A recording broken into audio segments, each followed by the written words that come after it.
It's a second reading. Yeah. Okay. So I think if you can wait till 7. Well, no, I'm gonna be at the meeting. We're I gonna, just, when's your study session start? it starts at 5 and we're gonna do, review, the millage proposals. Oh, okay, but the marijuana issue is not on the study session.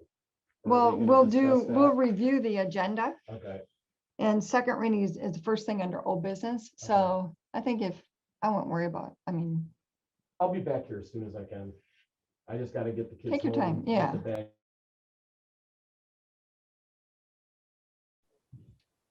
we will call the meeting to order since we have a quorum. And if people would go around, give their name and where they're at as far as their location. Trustee Peterson, Gloria Peterson, Ypsilanti Township at the house. trustee Swanson, Debbie Swanson, present virtually in Ypsilanti Township. treasurer Eldridge, Stan Eldridge at the Civic Center. and Heather. Are you here, Heather?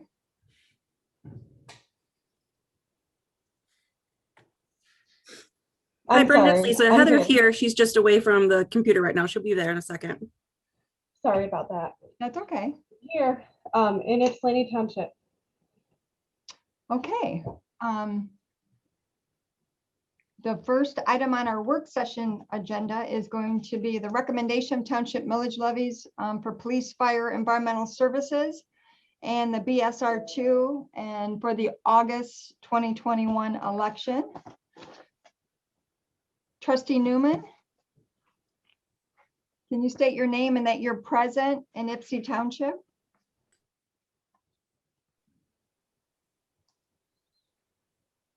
Might want to take off your, there you go. John Newman, Ypsilanti Township trustee, present. All right. So we were just stating that there's a memo in the board and a recommendation. Trustee Newman, Clerk Rowe, and I met several times with Giovanna Neal, who we greatly appreciate providing all the information. And hopefully everyone has read the memo that was in the packet. And Heather, you're going to do a quick presentation on, is that correct? Yeah, yes, I am. Just one second. I'm getting up my PowerPoint real quick, okay?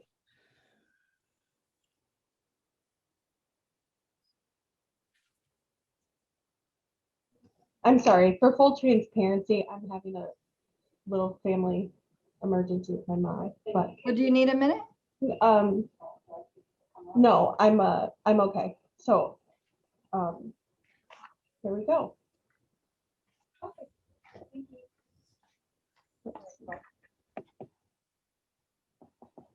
Okay. All right. Thanks, Lisa. Okay, so I am going to screen share with you and then do this presentation. And I'm happy to answer any questions. So you guys just let me know if you can see my PowerPoint. Can you see that? Yes, Can we everyone can see see my it. screen? Okay. Yes, we can. Yes. All right. So as Supervisor Stumbo said, herself, Trustee Newman, Giovanna Neal, and myself, we met several times to just discuss millages, and it was very informational and educational. I think I just wanted to say thank you to Supervisor Stumbo for taking the time, and to Giovanna Neal for answering all of our endless questions. And it was very informative. So we're thankful that we were able to have that experience with you all. So some key priorities that we identified. The first was to maintain services to our residents. We saw that the committee's goal was to continue essential services that we have and all current services that we, as of today, provide to our residents, and then to maintain the overall voted millage rate from 2016. That included fire, police, environmental services, and BSR2. We did have this theme throughout our conversations about the history in Ypsilanti Township. Historically in our township, we've gone through a lot of hardships. Back in 2008, We lost something like, I'm looking to supervise, some of 38% of our taxable value. And since then, we've lost just lots of our taxable revenues and bases. For our schools, as you all know, we have different school millages that we're happy to support, but just acknowledging that those do provide a financial levy on our taxpayers as well. Sinking funds, specifically, with regard to YCS and the Willow Run school districts, and we know that the members that live in the Willow Run school district, receive an even higher tax rate for those levies, and we wanted to be sensitive to those things. Of course, we have our county millages that pay for, or go towards a variety of things, and then, of course, we have our current COVID-19 pandemic that's brought a big hardship to many of our residents, and we wanted to be sensitive to all of those things as we move forward. We also wanted to main sensitivity to, sorry, I'm rambling. I'm a little distracted by that. But so, we wanted to just make sure that we're being right and doing honest by the people in our community and not charging them extra for things. So just for a background about what a millage is a levy based on your property value. And currently 1 mill in Ypsilanti Township generates approximately $1.4 million of revenue at current taxable values. So that could change based on what the taxable values might be projected to be in, say, 3 years from now or whatnot. But I think it's just really important to understand. I would hear Supervisor Stumbo and previous board members all the time say, oh, it's 1 mill, it's 1 mill. And I was like, so it's $1 million? But it's important to understand that 1 mill is equivalent to $1.4 million currently in Ypsilanti Township at our current taxable values. And then when determining appropriate millage rates, a forecast is generated using both historical and current data. And Giovanna Neal really prepares all of those for us. And we're lucky to have just her, history and knowledge with the township as well. So she provides an excellent forecast, and we're thankful for all of the work that she put into this again. Revenue generated by a millage may only be used for that specific millage. So if it's for the law enforcement fund, anything that's listed in that ballot language for the law enforcement fund, those dollars can only be used for those dollars. And that is true for all millages. It must be specific for what you're using it for. And then the proposed millages, the proposal that we have before you tonight, if they were approved and if they went to the August election, they would be levied for 4 years if our taxpayers voted yes for them. So to start, we'll talk about the environmental millage. I think it's really important to know that it's not just garbage and recycling.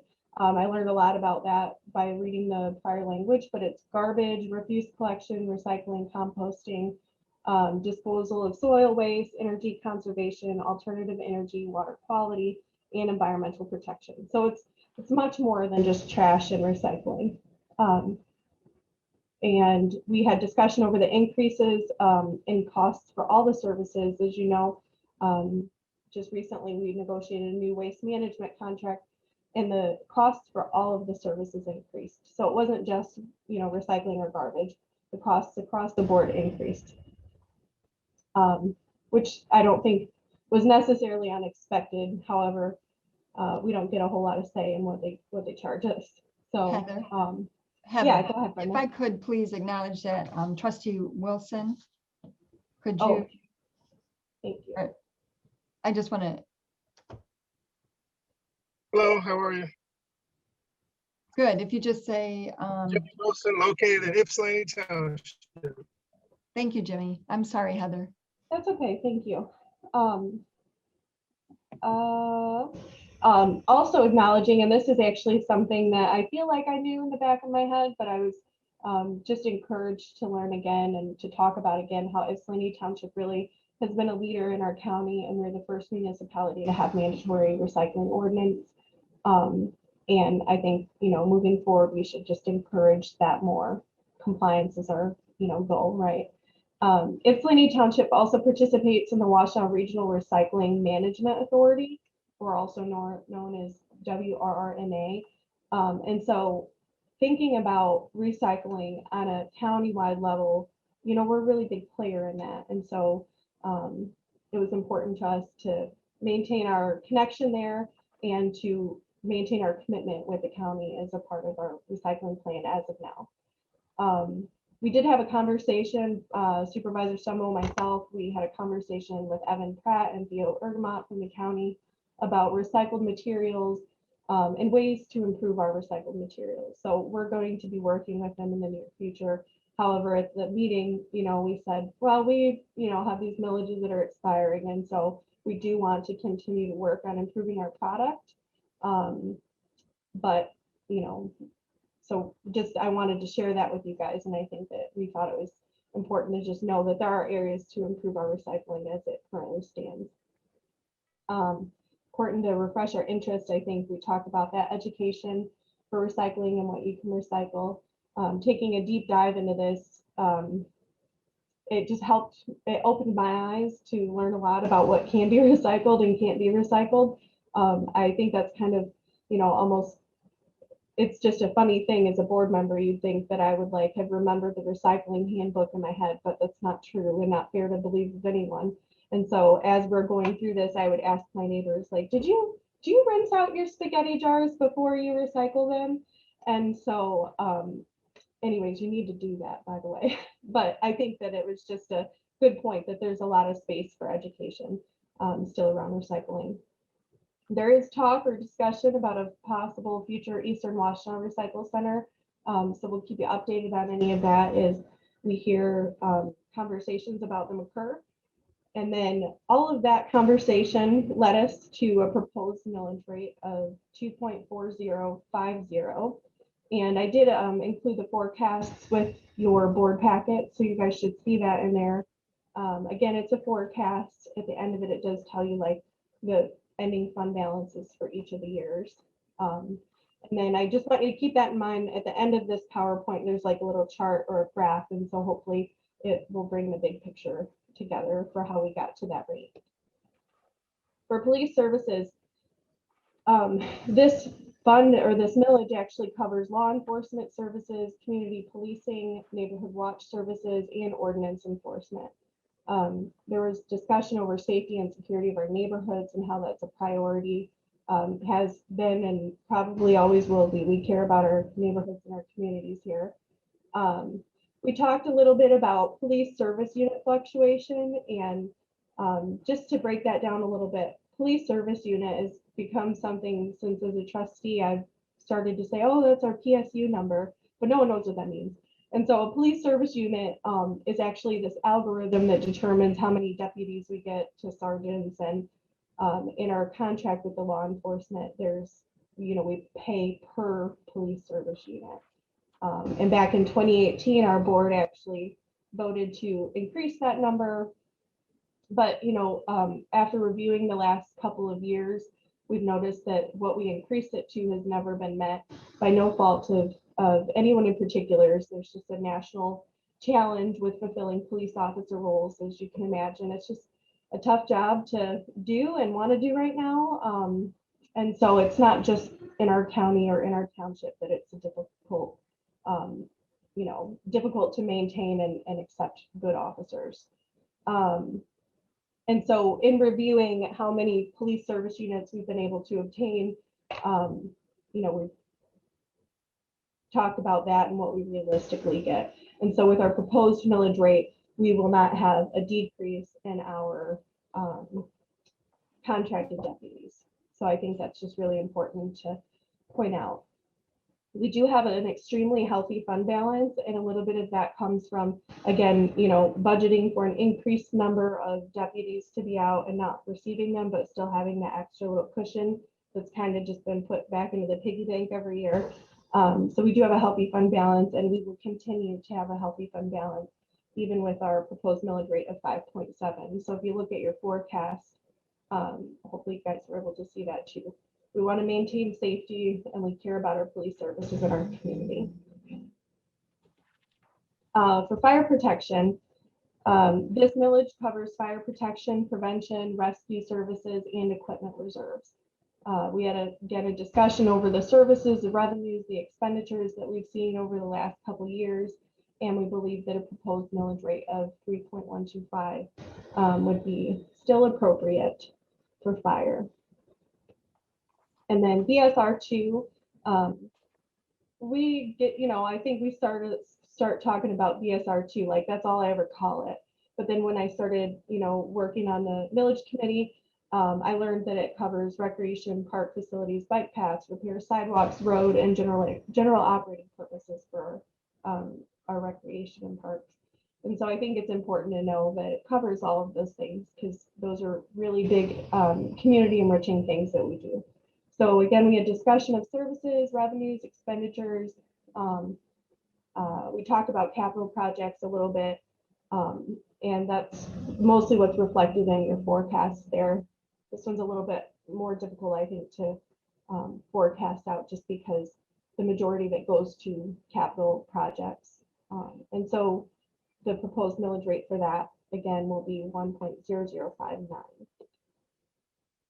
This is a chart here of our, you can see in the left column, it talks about the proposals, the top being fire, second police, the next BSR2, and then the last, the garbage and refuse collection. And then the current rate is what we are currently under, what was passed and voted on in 2016. So you can see at the very bottom of that column, it gets you to 12.2359. And then our proposed rates, you'll notice the difference is there's a 0.25 shift to environmental services. And you can read this note on the far right column. But it still, again, maintains the same number of contracted deputies. And then under the garbage and refuse, where that 0.25 shift goes to, that again helps to cover the costs of the increase with our new contract. And at the end, I think most importantly, you still get to that 12.2359. So that means that our taxpayers will, maintain that same millage rate that was voted on in 2016. I did put an example in here. I think it's just important visual to see of like what that looks like on a taxable value of a home that's $100,000. And so I think that leads me to the question page, but I'll leave that up just so you guys have another couple minutes to look at that while we're talking. So Supervisor Stumbo or Trustee Newman, if I forgot anything or talked too fast or missed anything, please jump in. And then of course, for the rest of you, I'm happy to answer any questions.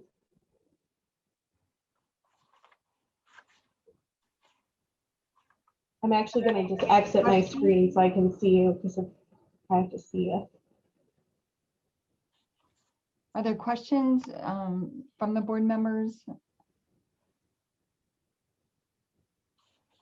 And it didn't mention in the memo, but Supervisor Stumbo, if you wanted to talk about just like the community engagement part of taking it out to the neighborhood watch groups and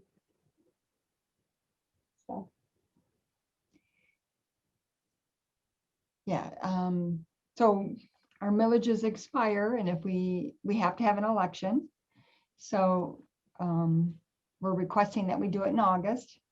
And if we do it in August, if the some reason it doesn't pass, which we hope and pray it doesn't, everything passes it and it has in the past, then if it doesn't pass, then we have November. So you get 2 opportunities to go out for millages. So August would be one date, and if it doesn't pass, then we could go back out in November. And it doesn't decrease the number of deputies in the township. We'll if and when we get to 38, it's still budgeting for 38 and provides for the neighborhood watch and the community standards. And like Heather said, we're pretty fiscally conservative, and the projections for the millage revenue that Giovanna did is very conservative. So I think it will come in higher, but we don't want to say that after losing 36, 37% in 2008. But so we're just asking to see if there's any questions about it. And number two, we can bring it back to have an August election as well and take it out to the neighborhood watch groups and whoever special Zoom meetings, although we're going to start meeting in person, I think April 6th, I think, correct, Heather? April 6th.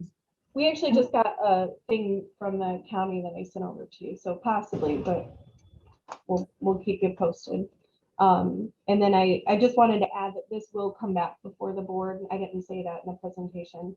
I think in the memo it says there's a deadline that it has to be the county by.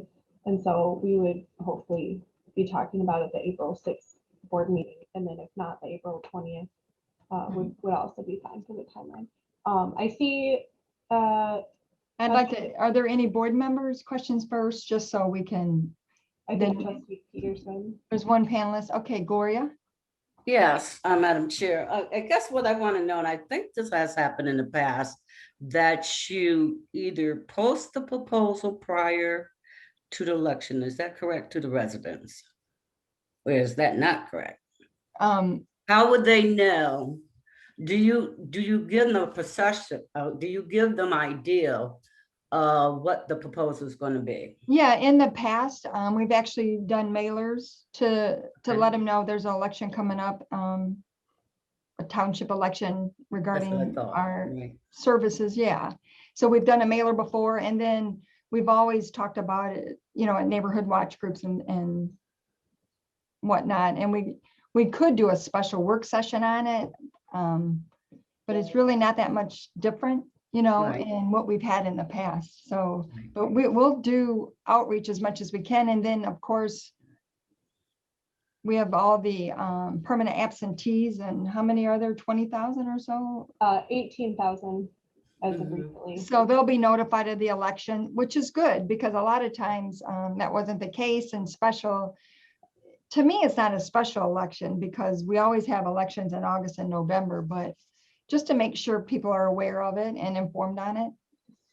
Did that answer your question, Gloria? Correct, that did. To let them know, aware of it, because I believe you do always have a millage increase. I think it's been stable, I think, for a little while. It wasn't a huge increase, but also just to, you know, put the information out. Some people don't even, you know, bother with voting on millages and stuff. So I think that's the point. Right, and I think this is the first election for our millages that we have so many absentee voters. So we need, you know, doing a mailer, I think informing the public of what it is, I think it's important. So I agree with you.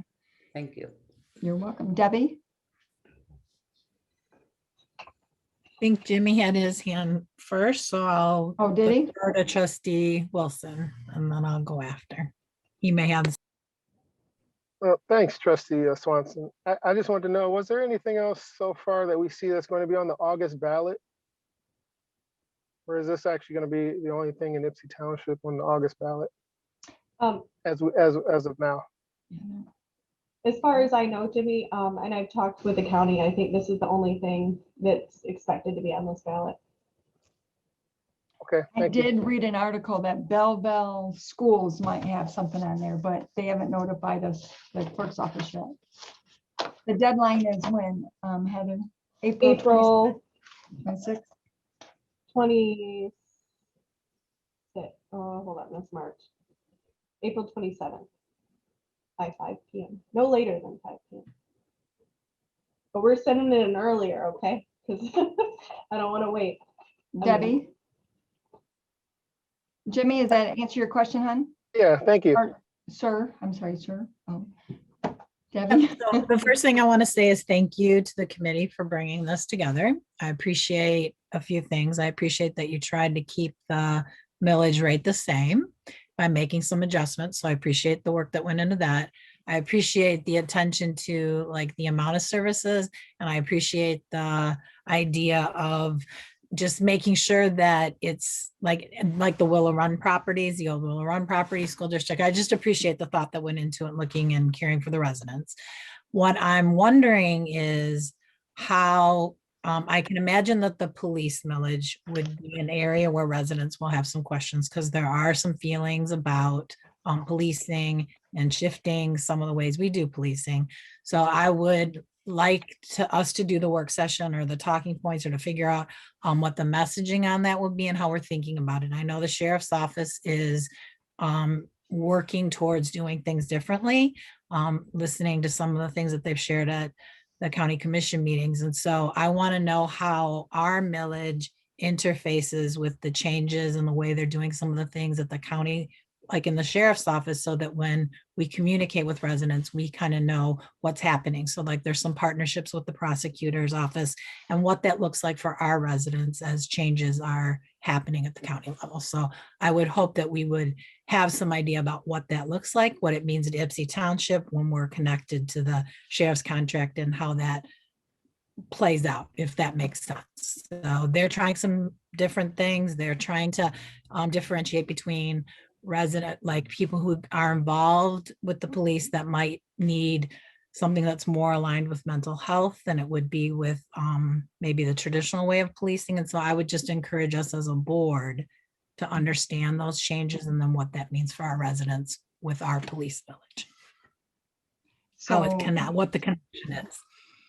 normally. Not that we can answer it today. I would want us to be looking at that. And when there's the sheriff's department, first of all, our sheriff has been doing innovative things for a very long time. So, and I'm proud to partner with him on that. But when Sheriff Clayton or the sheriff's office has something new, then they bring it to the board and we discuss it. If it means, if it's an allocation of dollars. But as far as the deputies, he kind of has the authority to assign them accordingly. But if there's a new program that costs money, and if it's with mental health, I'm assuming the mental health millage may help with that, but I don't know, Deb, because we haven't had a presentation on it. But Jerry Clayton is very good at bringing things to our board meeting and inform like telling us what's going on. This maintains the 38 deputies that we have budgeted. So as far as the budget, it still allows us to have that number of deputies, which is important. And if there's a new program, I suspect that he would do a presentation to us like he has in the past. But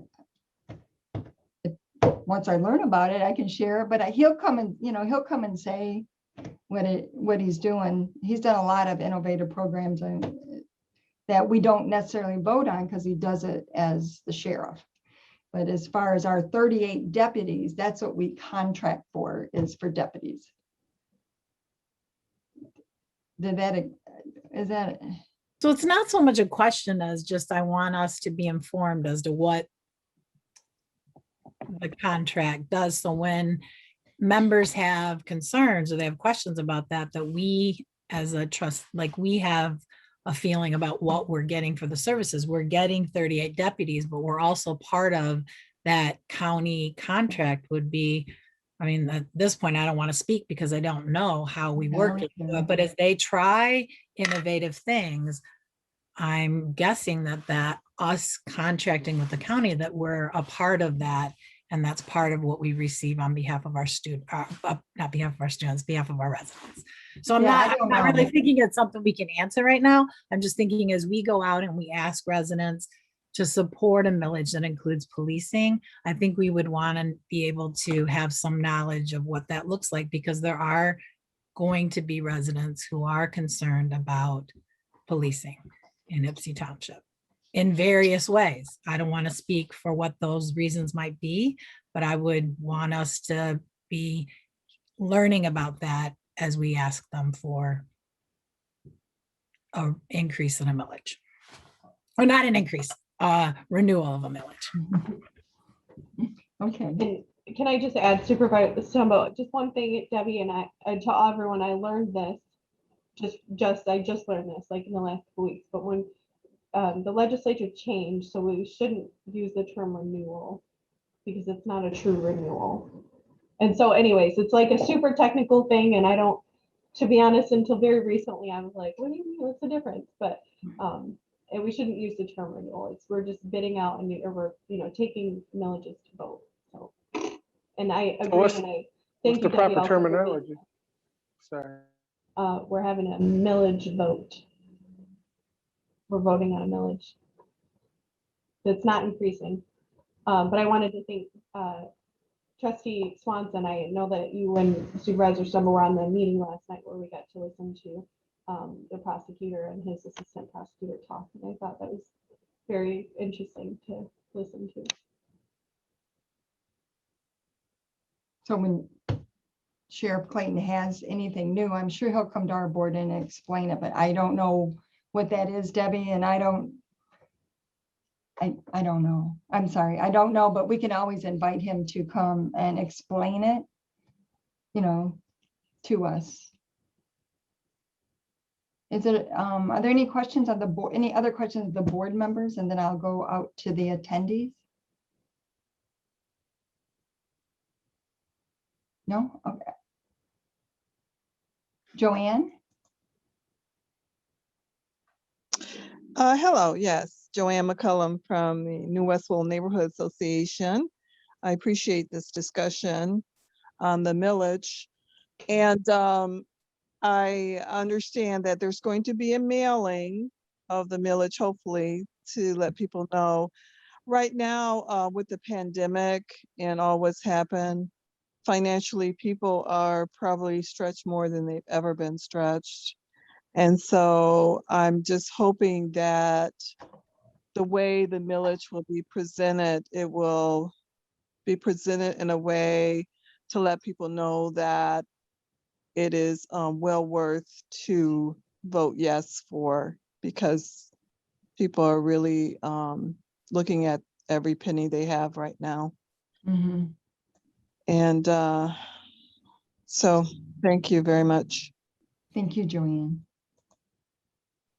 Are there any other questions? Let me see if I have everyone. Okay. So this isn't on the agenda. That was just for the work session. So if you come up with more questions, it'll actually be on a future agenda. But based on our questions and answers today, I hope we can just proceed with presenting the millage rate renewal.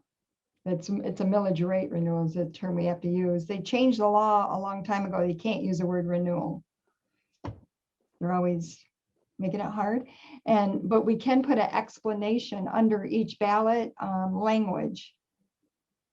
So even though it says very technical stuff in the millage language, we can underneath it, we can explain it. That is another rule change or law change. They allow us to explain what we're doing. And that's kind of what Debbie, what you were talking about, is just explaining a little bit more than the plain language. And so we'll start that and put that together and bring it on the next board agenda to actually, we have to do the language, and there's a lot of steps to it.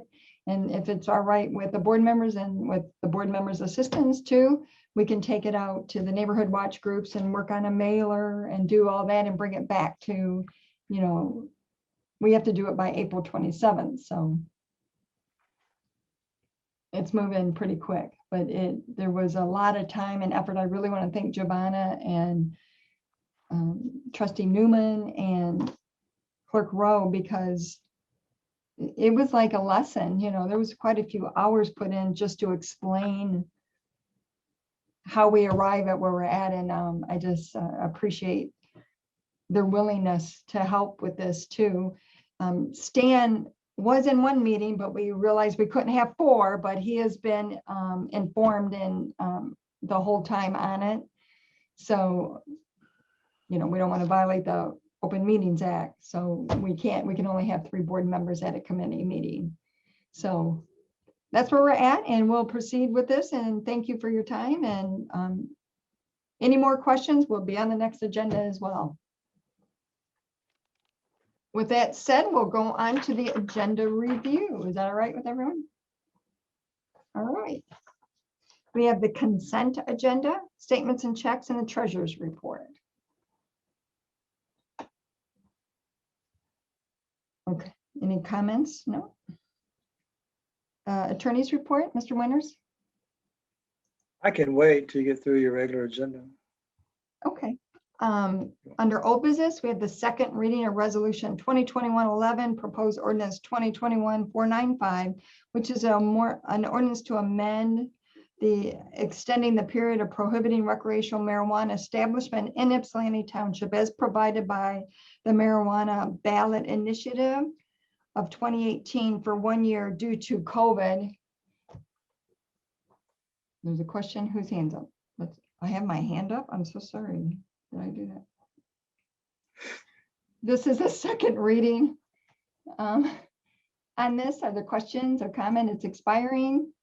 And I mean, the sunset provision is expiring, and we had the first reading at the February 16th. And this is the second reading, which will give us time again to take it out to the community and make recommendations, and hopefully we'll even have more of a handle on the vaccinations in the county, and that people will be safer and will be healthier, and we can have in-person meetings as well as more Zoom meetings on it. Questions or comments on this?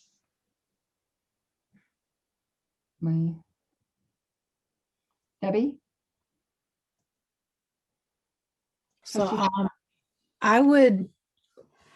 I'm hoping that we would be clear about when we say community engagement, like what the plan would be. Like, I'm thinking that before COVID, there was probably a plan for how we would go out and engage with the community. I know with the master plan, there was an opportunity for people to engage, but I would hope that as we say, pass it, if that's what happens, that we're real transparent about how we're gonna elicit community engagement. And so that anyone who has a feeling about this in any way, we have opportunities to collect that, because I think the proposal talks about seeking community input. And so I would like us to be clear about what that would look like, and make sure it's well publicized.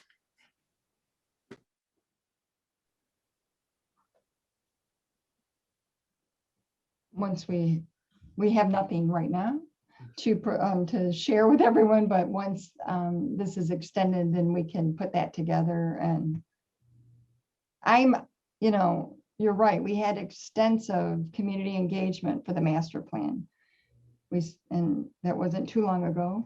We spent a lot of money to do that, to make sure we get a lot of community engagement.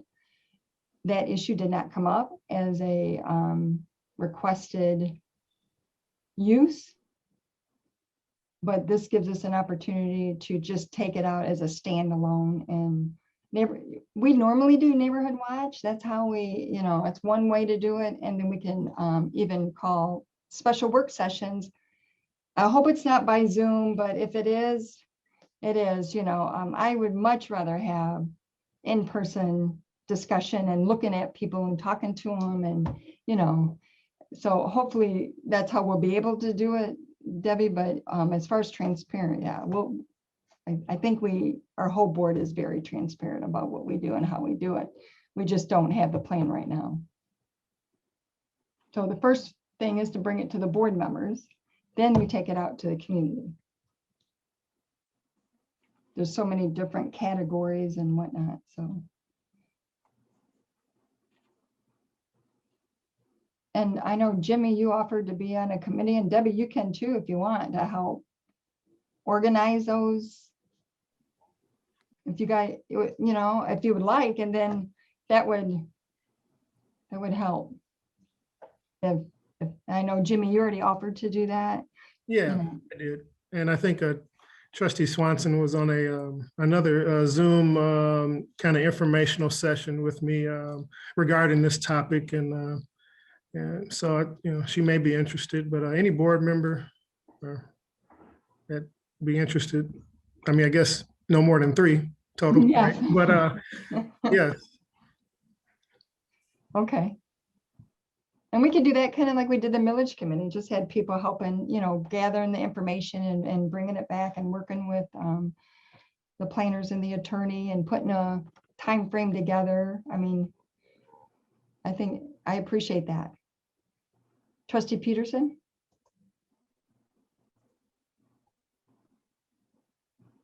Did I?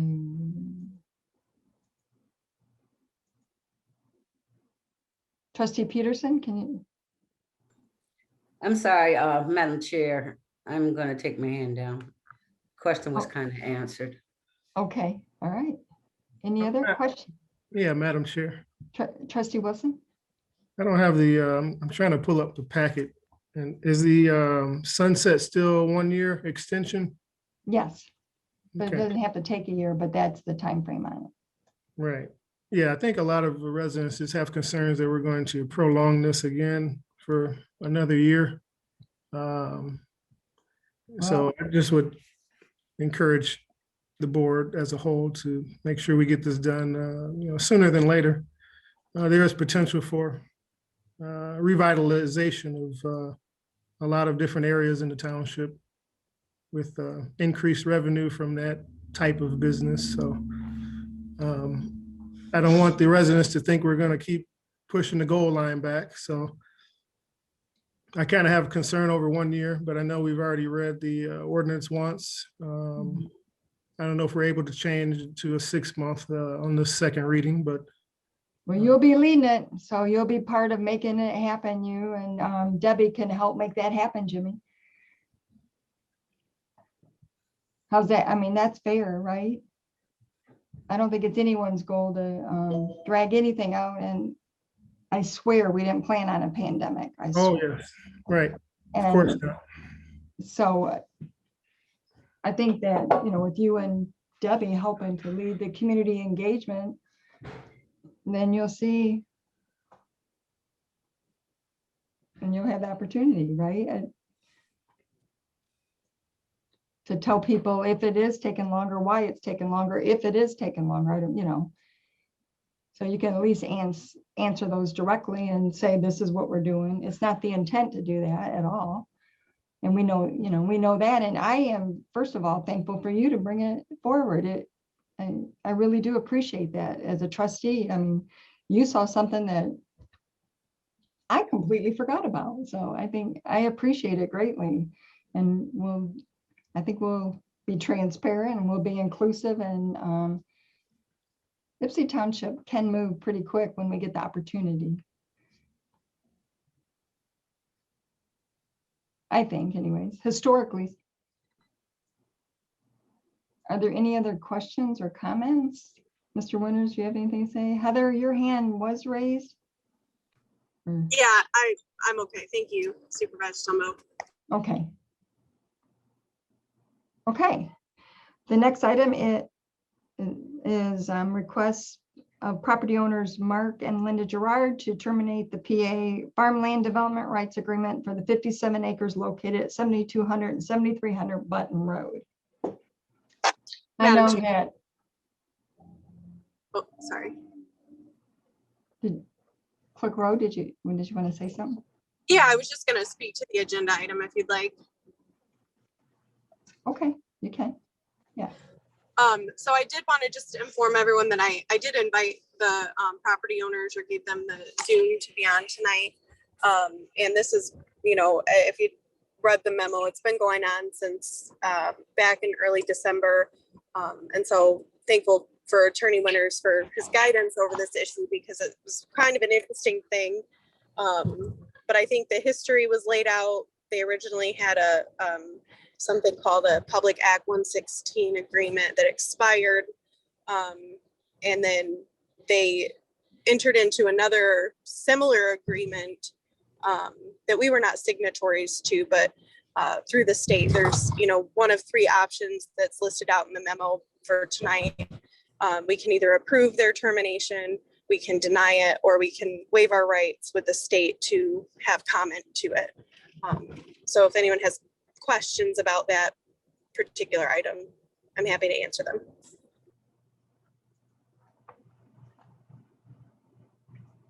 I'm not sure if the attendee, so I know this was also discussed at the Planning Commission meeting, and the board has to vote. We voted to originally let them into the Public Act 116, which is the, I guess Mr. Winters should be explaining this, not me, but it's the Right to Farm Act, and it's 57 acres on Button Road, and now they would like to sell the property and use it for the, it's zone residential. And there's only three things that we can do, and we can approve it, deny it, and or waive the right to approve or deny the application for the termination of it. Personally, or honestly speaking, I think that if we deny it, they can go to the state and get it approved anyways. And they'll have to pay the back taxes for the years that they were in the, they were exempt from the paying for the taxes for the residential zoning. So they'll have to pay the difference between the farmland and the residential. Is that correct, Mr. Winter? I'm pretty sure. Close. I think what both you and Clerk Rowe are saying are very similar. The drawers actually receive tax credits under this PA 116 agreement. I think the idea behind the PA 116 was to encourage, farmers that keep open, to not sell their properties or to keep it open. They kept it as open farmland for all this time period in order to terminate this agreement ahead of schedule, which, as Heather said, was extended to 2028. They have to give one of 8 possible reasons as to why they are seeking termination. The reason they chose, it's in their application, is that they say they're stating it's no longer economically viable for them to operate as a farm, and they cited in their application the rising costs of fertilizer, seed, harvesting, etc. And so if the board does approve the termination, they will have to pay back those tax credits to the state plus a 6% interest on top of whatever amount that is.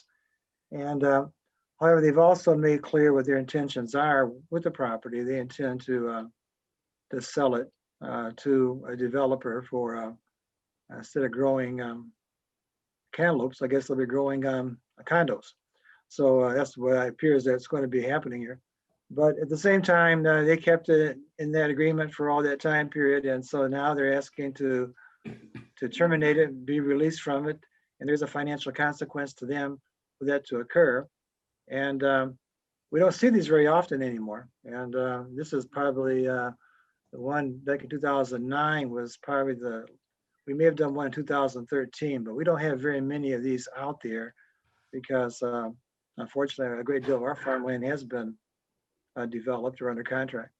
So that's what has been going on since December, and feel bad for Heather because she got slammed with this application for termination right almost during her first 2-3 weeks in office. And it's something that unless you've seen it before, it's not an easy procedure to navigate. So I think everything's in proper form though for the board to say thumbs up, thumbs down, or we don't want to weigh in at all, but you have to do something, and you have 3 choices. So if there's any questions, we approve them to get in. This is the first one I've ever approved to get out.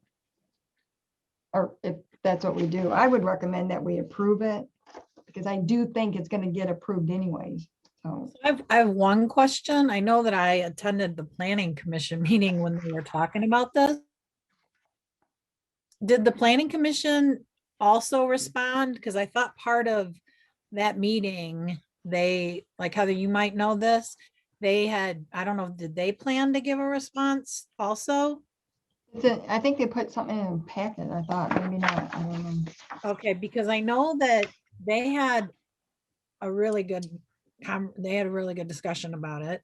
Yeah, And they- one of the commissioners raised an issue that seemed very important. I can't find my notes on it, what they thought their issue was. But the way they were gonna respond, they were gonna respond in a very specific way. And I feel like as trustees, we should have a similar, like, whatever the thinking was at the planning commission said how they were gonna respond. So I think Yeah, that, in the board packet, there's a memo from Jason. And regarding the planning commission, it says they talked about preserving the open space in the southern half of the township as a goal that was put forth Okay. by the new township master plan. okay. That's, So- I would think that's how that we'd wanna like confirm that, or at least be aligned with that, because the conversation they had seemed like an important way to respond. Yeah, and he said that the strategies include agricultural preservation, which this gentleman is asking to opt out, cluster housing development, which would preserve, create more open space to do that. So that's one way of doing it. It is, and it's zone residential. So. Clerk Rowe? Yeah, I was just gonna add, Debbie, that the directions on like, what my response will be in any case are like very specific, but I will include everything that the planning commission sent over in that sort of application that I'm gonna submit, just so I think the planning commission, I talk about just like relying on that is like, we still want to honor our master plan and what the vision is that we have for that space, although we won't necessarily always have a say in it, but we'll try. So that will be included. Thank you for remembering. And I also just want to say thank you, as Attorney Winter said, to Clerk Rowe, because she was very detailed and very on it when she presented it to the planning commission, and just her knowledge that she gained from working on this is extensive. So thank you, Clerk Rowe, for that. Thank you, Debbie, and Attorney Winters. All right, so we as a board, and there has to be a motion to do one of the two things. So like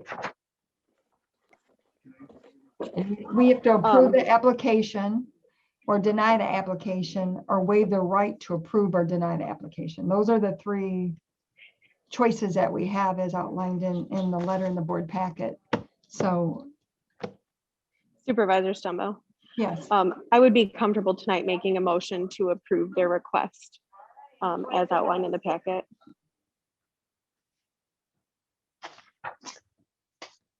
Okay, well, we just need to be prepared to make a motion. We have to make one of those motions. Normally we have a motion, we have a recommendation, but we didn't at this time because it's brand new. We have three choices to make. And had we adopted the master plan, the new master plan, and did the rezoning, then we would be in a different position. But it's currently zone residential and master plan open space and agriculture. So we have to go with the current zoning with, of course, asking for more open space when the development comes forward. Does someone have a question? Mr. Newman? So as I understand it, right now, the property is zoned residential, but in the master plan, it's zoned as something else. It's master So- planned. It's not zoned, it's master planned. So that's like the vision and the future of how you see the property being used. Yeah. And the planning department and our planner and our attorneys are working on bringing the zoning ordinance forward that will match the master plan that we have. Okay, So, and that we haven't done that right. So it's currently zone residential It's used as agriculture, and the master plan has it as open space and agriculture. So if someone came in and wanted to use it for that, they could, because that's the master plan for it. We just don't have it rezoned and those zoning classifications approved yet through the planning commission and the board. Is that an extensive process or? Yeah, yeah, it is kind of, but it's helpful that our master plan is done. So, Okay. you know, it was adopted. So that's good. It was adopted by the planning commission and adopted by the township board. So now it's just a matter of getting down to the legal work and changing the maps and literally taking it to the planning commission. They have to have public hearing on it. And then we have 2 readings on it. So Okay. kind of, yeah, it's in depth, but it's, Yeah. we can do it. Okay, thank you. It's like, I just don't know, I don't know the time frame on it. Yeah. For sure this year. I think everyone good? All right, let's move on to the next agenda, which is approving the contract for the Michigan Department of Transportation and additional work on US 12 and M17. So this is required. MDOT requires us to do on their roads. We have to, and actually on the county roads, we have to maintain certain things in it. It's out for bid right now, and for history, this is an $8 million grant that Representative Peterson worked with MDOT to get, and there's been meetings with the Westboro Association and their traffic committee, and now it is actually out for bid. This is going to happen this year, and it's going to be a very large project to do that MDOT's doing. So part of it is that we have to do this resolution. And I was talking to Attorney Winters and to Stan and to Heather today that the only thing that we've never had to do is to maintain mast arms, which are, you know, they're beautiful. The big signs with the lighted name of the street is on, you know, the mast arm, which is good. It makes it look really neat, and it also provides direction to people on where they're going. So they're about $200-some thousand. I was asking Stan, who's familiar with traffic and accidents and stuff, and he said there's not a lot of accidents running into a mast arm, right? So I am trying to, our engineer was trying to contact MDOT to see if we could just take that part out, because I know we have to do the sidewalk maintenance, we have to do the landscaping, the mowing, and we have to pay for the street lighting district there. But it's the first time they've added a mast arm, and maybe I'm worried about something I shouldn't worry about. I'm just not used to seeing that in there. So we'll get further clarification. I think, yeah, Matt Parks is actually on the Zoom meeting. Matt, were you able to talk to them today? Can you hear me? Yes, I can hear you. Good. Yeah. I actually got an email from Craig Heidelberg, who's the manager over at the Brighton TSC, the MDOT office. I forwarded that on to you. He clarified some examples of signal maintenance costs. And he actually gave me one example from like the city of Monroe that they have with them. And then Heartland Township's got some mast arms there on M59 that the township takes care of the maintenance. And he attached an annual bill. So you're talking about $500. Okay, not 200,000. Okay, I didn't know. Annual cost. And then, so just to kind of give you an idea of what magnitude you guys are looking at. So to me, that's really fair. And honestly, a lot of them are now LED lit and not the old style lights. So the costs are even coming down a little bit. And then in this email, I think it's important that the board and everybody here, that when there is an accident or a traffic accident, MDOT does when there's a police report filed, they do go after the insurance and Okay, good. cover the costs. And then Craig also mentioned in his email that he talked to an MDOT electrician that works on damaged mast arm signals for MDOT his whole career. And, you know, he can recall in the past 30 years, like only doing one that an actual mast arm was knocked over. And again, insurance covered that. So I think your concern, Brenda, because you haven't had to deal with this, is pretty legit, but I don't think there's much risk there. He did mention in his email that, you know, road commissions set up similar agreements sometimes. I don't know, and you probably don't have one for like the mast arms over at like Huron River Drive and Whitaker, but I think the risk here is pretty minimal. It's pretty standard boilerplate stuff. I'm personally pretty comfortable with that. And honestly, I think, yeah, like if knowing that this project, there's a couple different intersections that are getting mast arms, I couldn't imagine your cost being more than, you know, a couple $1,000s a year at the most. Okay, and Matt, for the record, could you give your name and? Yep. Matt Parks, OHM Advisors, I'm sorry. Thank you. I should have asked you to do that in the beginning. Well, that makes me feel better. I see it came over at 4 o'clock and I'll share it out to the board members as well. That was my biggest concern, was that. Any other questions or comments regarding this? Mr. Winters, it's in proper form, thanks to you. I think what I would just maybe suggest is that because we do own, we will be actually considered to be the owner of the mast arm, et cetera, that you probably should at least let our insurance carrier be notified that we do have ownership of the mast arm. God. And even though it's not likely for it to be destroyed in the accident, it seems like if it comes to our luck, if it could happen, it probably might. So I would still request that we probably make sure that the insurance carrier is made aware that we own those mast arm poles. And if they say, don't worry about it, that's fine. But if they think it's a good idea to have them insured, then we have double protection that way. Yeah, and I don't know, Doug, I mean, the difference between being responsible for the maintenance of and ownership are two different things. And I guess I don't read things as maybe as carefully as you, but I don't think MDOT's asking the township to own these. I think What it says. for the maintenance. It says that.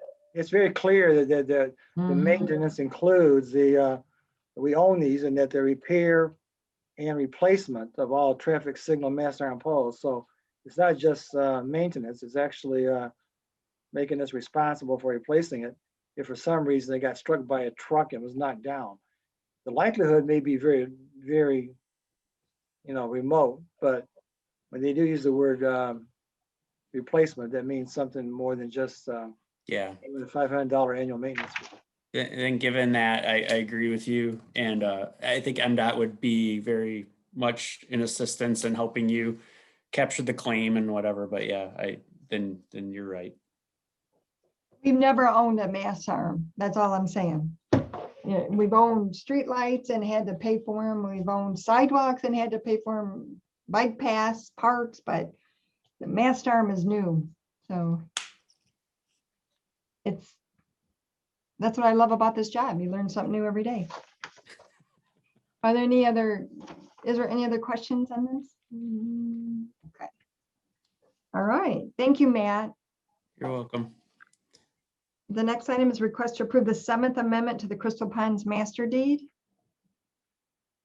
Other questions on that? This is just a formal approval of the master deeds. The Township Board in November of last year approved it, the minor amendment. So this makes the actual master deed legal change. Is that correct, Mr. Winters? Yes, I think Jason had a pretty good explanation that the triplex got extended by 5 feet because people wanted, I think, larger kitchens. And so this master deed amendment conforms to the actual site plan. And so it's just a technical housekeeping matter that has to be taken care of. Mhm. Questions or comments on that? All right. Next is a request to approve the repairs to the fire engine in the amount of $10,195. There's a memo in the board packet, and the chief is on the line or on the Zoom meeting if anyone has any questions on this. The questions in the repair? All right. Next item is request to approve professional engineering design services with OHM for Ford Boulevard sidewalk improvements in the amount of $19,000. Questions on that? There's one attending. And the crowd. Elliot, did you have a comment? Yeah, Elliot Smith, OHM. My comment was just answer any questions the board may have and walk through the proposal if there's any inquiries. Doug, would you like to just, this is the last piece of that one lawsuit that we had, was it 2 years ago? Yeah, right before the new board members came on, the township was named as a defendant along with Pittsfield Township, Washington County Road Commission, MDOT, in regards to the construction of different ramps for ADA accessibility. And as part of that resolution, the township and the road commission and Pittsfield Township agreed to make certain adjustments to some of the ramps. And I believe that those adjustments were in the works to a certain extent by the road commission. However, I believe what Matt's being asked to do is to provide the updated engineering design so as to allow, I believe, the road commission and to ultimately make those improvements. I'm not really sure. I didn't see a contract or any kind of a in there for the road commission, but there's my understanding from my records that the road commission was going to make some of those improvements as part of their contribution to that lawsuit being resolved. Matt, maybe, all right, Matt, is that the case? Are you doing their engineering and the road commission doing the actual No. work? No, I don't think so. I think Brenda reached out to the road commission. From my understanding, we're doing the design and that's all we know so far. I think that I have to go back and really look, because at one time, I believe there was some work they were going to do out there anyways at their cost. So I don't know. I have to go back and refresh my files in that regard, because I know we were all part of a resolution to bring this to a conclusion that was a win-win for everybody involved. But I think some of the work that was done out there was done by the contractors for the road commission. I'll have to double check. Yeah. I'll share the email that I received when I asked for assistance. So, but Mike Hoffmeister, do you? Yeah, I was just Mike Hoffmeister, Residential Services Director. I will add that the county has been taking care of a lot of their requirements within the AACIL settlement, in addition to a lot of the walk paths at the intersections. So they've been trucking along on their portion of that as well. We will have to work with the road commission for this project because there is some permitting required and whatnot, but I know that they've been working through their portion of that settlement as well.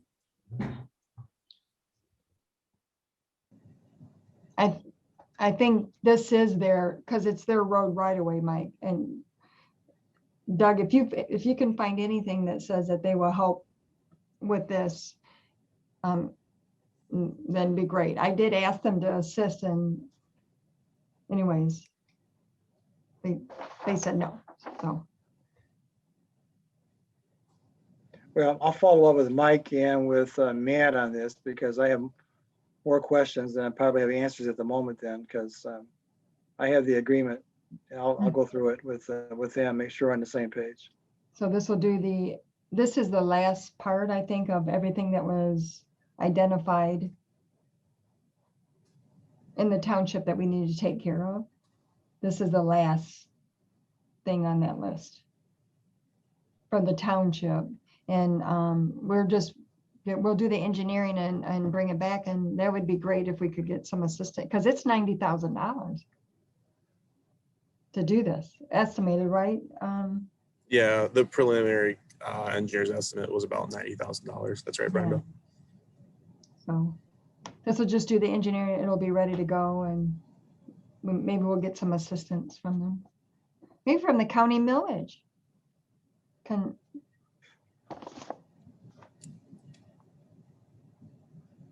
Any other questions? Seeing no hands up, we'll go on to the next one, which is request to approve for AAA Auto Parts and Service to be designated as a preferred vehicle repair shop for the township vehicles that are less than $1,000 in cost, and this is a township business. So, Mike, would you like, Hoffmeister, would you like to, or does anyone have questions about it? It's pretty straightforward. No? You guys have questions? Hoffmeister, okay. Just a thank you. Thank you for selecting a township business. This will make it much easier to get these repairs made. The next item on the agenda is resolution for 2021-13, the Land and Water Conservation Fund grant for Clubview Park. Any questions on that? This is for the tennis courts. It's 147,500 matching funds. And if approved and awarded the grant, it would occur in 2022 or 2023 fiscal year.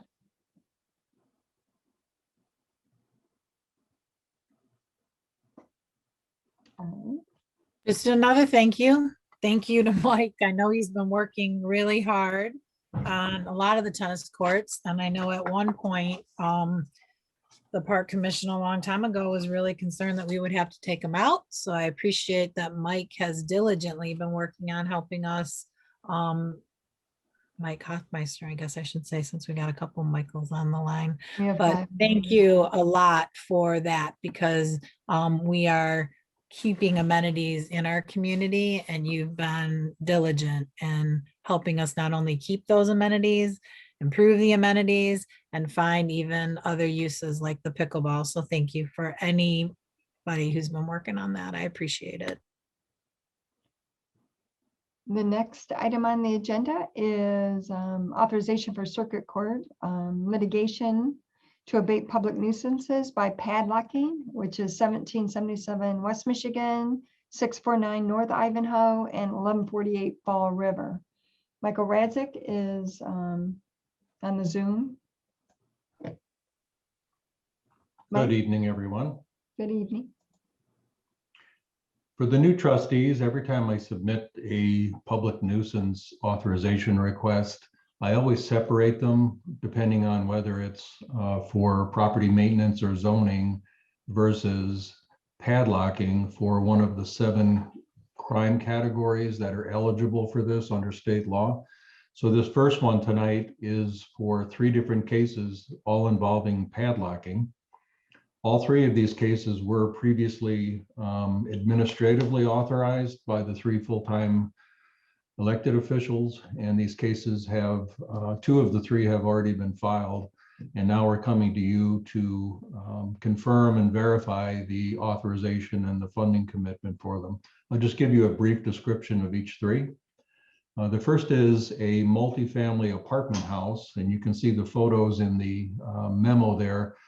It's at 1777 West Michigan Avenue. That's right near the Michigan-Ellsworth split east of Hewitt Road.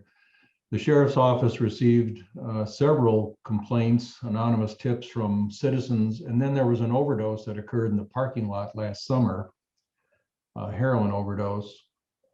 And they opened up an investigation based on all of that.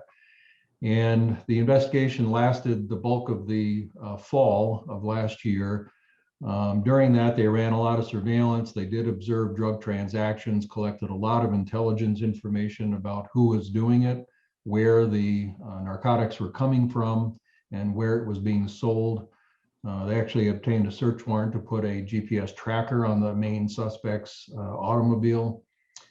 So there was a lot of legwork involved leading up to this. It eventually culminated in the arrest of the prime suspect and execution of a search warrant at the apartment where he was living. They seized a rather large quantity of crack cocaine, several different firearms, none of which were legally registered, and about $3,000 in cash. And this case has been filed against the property owner, who was Michael Reynolds. He lives on Crane Road in Pittsfield Township, as well as the criminal defendant who was leasing the apartment in question, who has already been charged and convicted of possession with intent to deliver, and I believe felony firearms as well. The second case is up on the north side of town, 649 North Ivanhoe. This is also a rental property. Sheriff's Department opened up a narcotics trafficking investigation back in October, and it lasted through the end of the year. And of special note is that this rental property is owned by a gentleman named Daniel Novak. He lives in Tipton, Michigan. And this will be the second time that we have filed lawsuit against one of his rental properties to padlock because of drug transactions. The first one was in the West Willow neighborhood a couple of years ago. The police had this place under surveillance based on tips from the community, and they observed again several different drug transactions and the pattern of the offender. And then when they went to do a traffic stop to apprehend him, in the act of doing a drug transaction, he tried to flee and he was chased down and arrested. They subsequently got a search warrant for the house and ended up seizing a large quantity of crack cocaine and about $10,000 in cash. So we have filed this lawsuit, and as I said, this will be the second one against the same landlord for the very same thing in our community. And the third one did not involve drug trafficking, but involved firearms violence, which is one of the other types of crimes that are eligible for padlocking. This is at 1148 Fall River, again, another rental property. This was the scene of a shooting inside the home back in January of this year. There was an argument between the tenant and another individual, resulting in someone being shot with a rifle inside the house. And there were two young children present at the time. Both the shooter and the shooting victim fled the scene in different directions. One eventually was arrested by police, and the other ended up at the hospital and was interviewed by police. They did do a search warrant to collect the evidence. Numerous witnesses who were cooperative and provided ring video to police to help put the case together were interviewed. And just like the last case, this also is the second trip for the same very thing with the same landlord. Landlord's name is Muhammad Dahabra. He owned another property again in West Willow. I believe it was on Gate Street that we sued him to padlock the place for a year because of firearms violence. So this will be his second trip for the same very thing, except in a different neighborhood this time. And that case is currently pending. So we're asking you to verify and confirm the authorization that was administratively granted by the full-time elected officials for those three cases.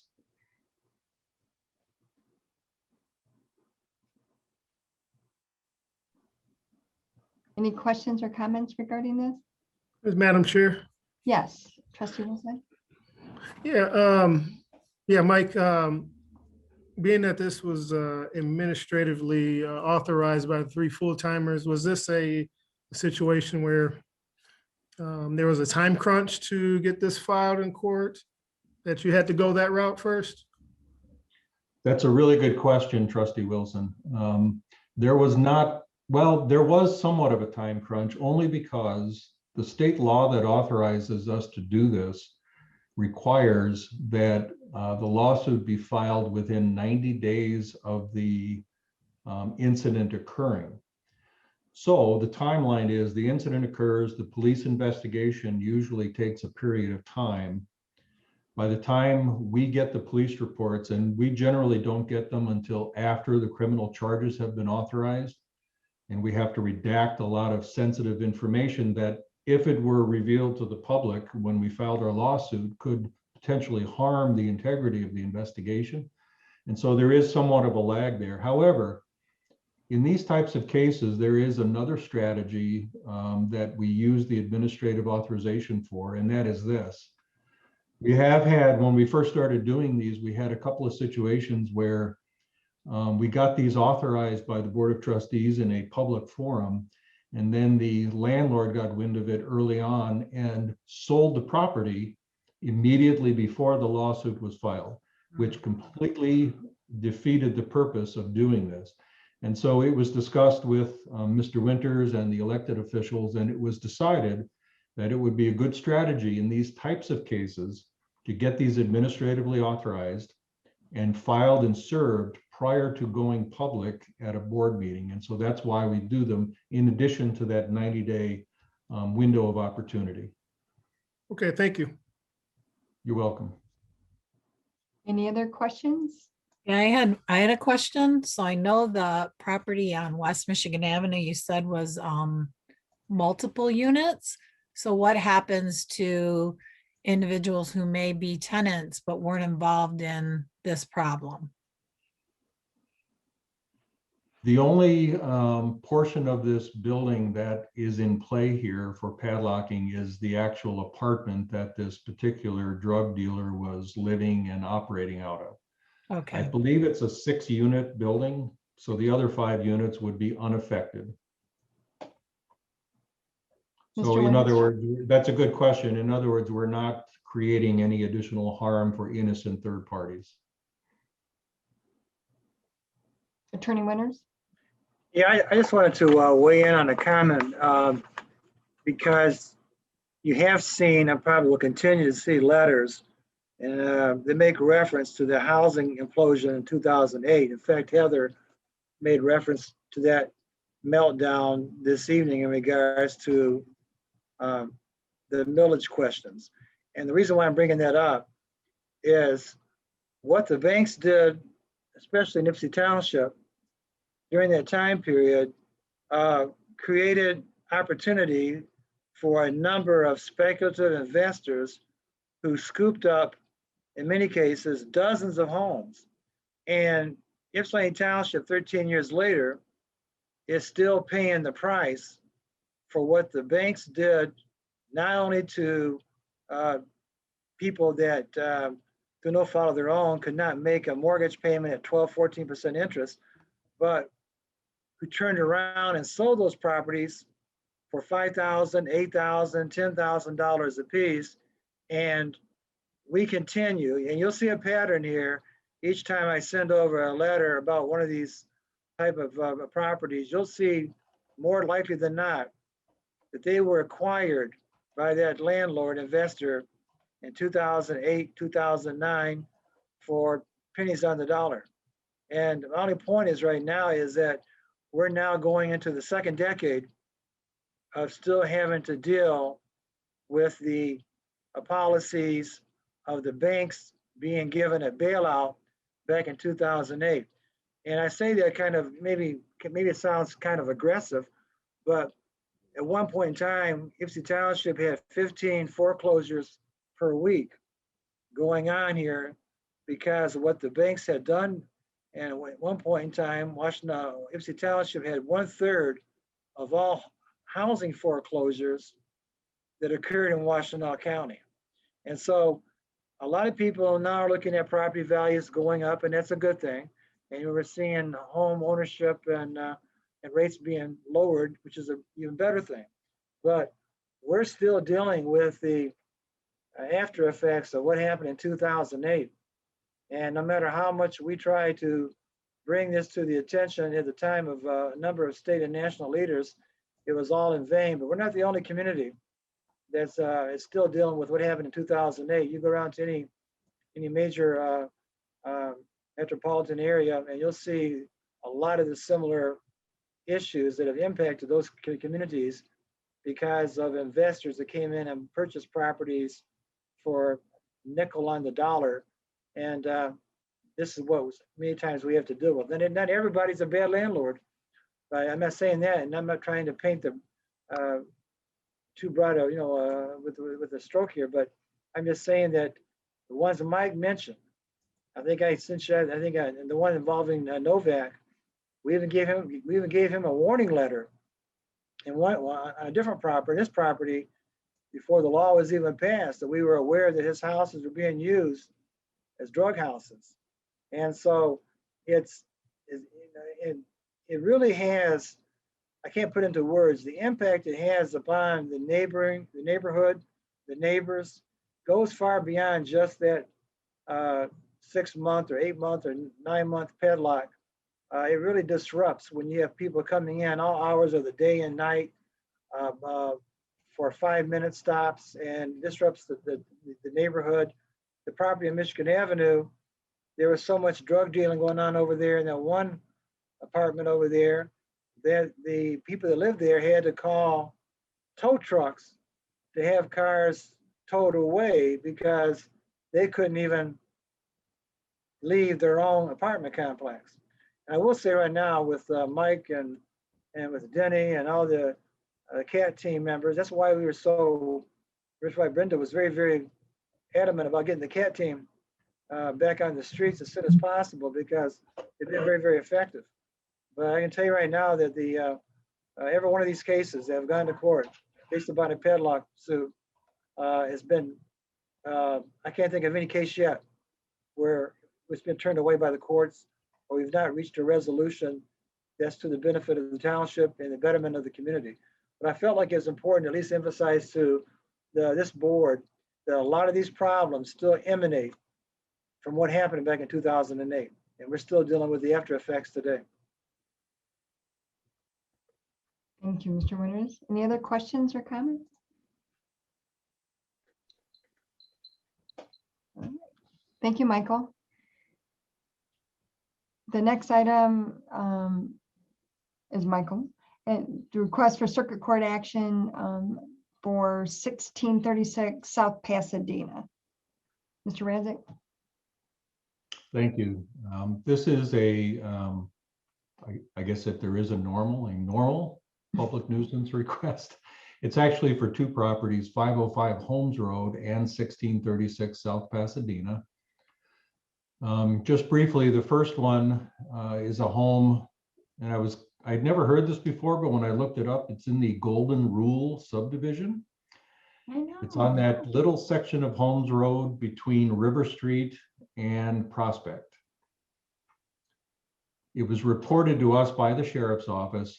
Deputies on the night shift got called there by concerned neighbors on a welfare check back on February 25th. When they got there, they were asked to go check on the welfare of the woman who lived there. When they got there, they saw the mailbox was overflowing with about 6 weeks worth of unopened mail and unopened packages on the front porch. They talked with some concerned neighbors and made several attempts to try to summon somebody to come to the door. And eventually they made the choice, rightfully so, I believe, to force entry into the home, fully expecting to find somebody deceased inside. Fortunately, that was not the case. However, as you can see from the photographs, it took them probably 15 or 20 minutes to make their way upstairs, where they did locate the property owner, the resident who lives there. Technically, in the code, this constitutes a fire load safety violation. You and I would probably call it a hoarding situation. You can see from the photographs what they were dealing with. Every room in the house, both downstairs and upstairs, were full of things as tall as they were or higher, and they literally had to climb and crawl through everything to get to this woman upstairs. The police made immediate referrals to community mental health, and they immediately that night contacted me. The very next morning, we responded. Our ordinance department went out there, made contact with the owner who let us in. And we subsequently condemned and placarded the place as not to be occupied. Social services was already en route, and we did not force anybody from the home, but working with community mental health, social services, and the homeowner, arrangements were made where she went and stayed someplace else on a temporary basis. And emergency authorization to file this lawsuit was granted by the full-time elected officials as an emergency situation because of the conditions. The case has been filed and is currently awaiting resolution in court. And like we always do in these situations, we make referrals to all kinds of agencies that may be in a position to help this individual. We have had successful hoarding situations like this abated in the past, where volunteers and social service agencies and churches come together and help clean the place out and bring it up to code and make it suitable for living. And then the person gets the help they so desperately need to move on successfully with their life. And so that's what we're all aiming for and hoping for with this case. But it is already in litigation, and we hope to bring it to a successful conclusion pretty quickly. The other case is at 1636 South Pasadena. This is your, for our ordinance officers, at least your typical exterior blight situation. We've been out to this place 19 times since 2002. And I do realize that's almost 20 years, but still 19 times is excessive. Verified violations included junk vehicles, junk boats, all kinds of other off-cast material, tall grass, parking on the lawn, abandoned junk vehicles, you name it. The owner of record, Mr. Scott Davis, has lived there the entire time. He's been issued numerous citations over the years. We've had him in district court numerous times. As a matter of fact, he actually got arrested and spent some time in the county jail because he owed the court $5,000 in fines from district court citations. And so now it's continuing. We can't keep doing what we've been doing. So we've now elevated this to circuit court, and we're asking for your authorization to file this lawsuit to try to bring a permanent solution to this problem that, as you can see from the photos, nobody should have to live next to. Any questions or comments, Mike? Madam Chair. Yes, Trustee Wilson. Yeah, I just had two comments on the first property. I'm glad to see that community mental health was, contacted and getting involved, and it's a sad situation. But we do have to do what we have to do. But as far as that second property, I think Treasurer Eldridge has said this kind of.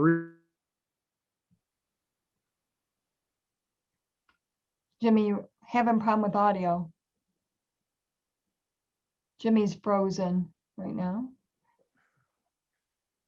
Are there any other questions or comments until? No? Once he gets unfrozen, he can come. Jimmy, are you unfrozen now? We'll come back to this. The next item is request to seek seal bids for Loon Feather Point Park renovation. Any questions on that?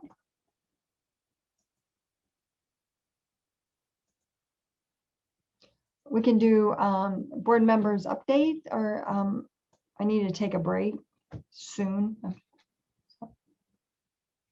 Are there board members update? Do we have any? I have none at this time, Brenda. Thank you. Okay, all right. Jimmy's back. Jimmy's back. Sorry, Jimmy, internet. I don't Sorry. know how long you talked, buddy, but we didn't hear any of it. Oh, there you go again. He's frozen. I was going and going. He's I in see no tree mode. spaces were moving, and I realized I was booted off. So You're frozen again, Jimmy.